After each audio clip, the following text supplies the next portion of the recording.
anunciado lo que hay que facer nel caso de que haya problemas. Tienen ustedes puestos de emergencia adelante, atrás y a los lados. Hoy se está el susto de meter una puerta de emergencia. O sea que esta puerta puede abrirse en pleno vuelo y se abre en pleno vuelo.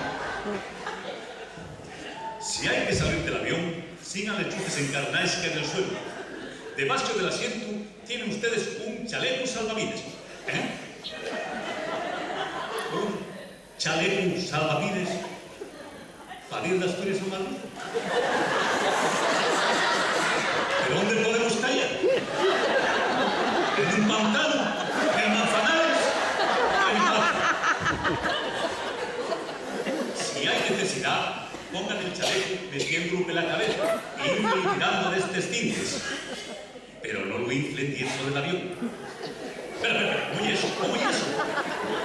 Date un chaleco salvavidas para ir de Asturias a Madrid y te dicen que no lo infles dentro del avión. Entonces, ¿cuándo lo vas a inflar? ¿De la que vas cayendo por los gritos que das?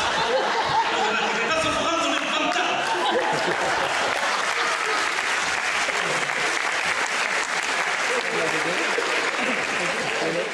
Muchos chalecos salvavidas, muchos chalecos salvavidas, nada.